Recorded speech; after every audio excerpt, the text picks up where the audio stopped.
మరణించి 30 ఏళ్లైనా ఎన్టీఆర్ ప్రజల గుండెల్లోనే బతికే ఉంటారన్నారని ఎంపీ దగ్గుపాటి పురంధరేశ్వరి అన్నారు.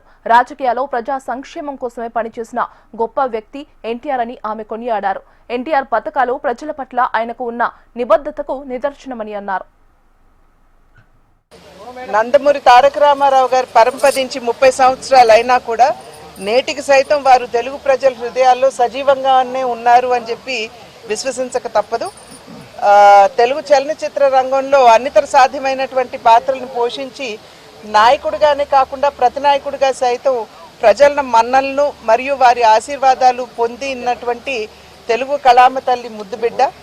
రాజకీయాల్లో అడుగుపెట్టిన తర్వాత రాజకీయాలు కేవలం అధికారం సాధించడానికి మాత్రమే కాదు, ఆ అధికారాన్ని ప్రజాసేవ మాధ్యమంగా వినియోగించుకోవచ్చు అని నిరూపించినటువంటి మహనీయుడు వారు. వారి సంకల్ప బలం ఎంత గట్టిదంటే ఆనాడు వారు ప్రవేశపెట్టినటువంటి అనేక సంక్షేమ కార్యక్రమాలు ఏవైతే ఉన్నాయో, ₹2 కిలో బియ్యం కావచ్చు, పక్కా గృహ నిర్మాణం కావచ్చు, అదేవిధంగా మాండలిక వ్యవస్థ కావచ్చు, మహిళలకి ఆస్తిలో సగం హక్కు కావచ్చు, అదేవిధంగా వారిని విద్యాధికుల్ని చేయడానికి మొట్టమొదటి విశ్వవిద్యాలయాన్ని స్థాపించడం కావచ్చు, రైతులకి ₹50కే హార్స్ పవర్ విద్యుత్ అందించడం కావచ్చు, ఇవన్నీ కూడా వారు గట్టిగా సంకల్పించి రాష్ట్రంలో ఉన్నటువంటి బడుగు బలహీన వర్గాల వారికి, పేదవారికి, రైతులకి, మహిళలకి న్యాయం చేయాలి అనేటువంటి సంకల్పంతో ఈ కార్యక్రమాలన్నీ కూడా వారు ఆనాడు ప్రవేశపెట్టడం జరిగింది.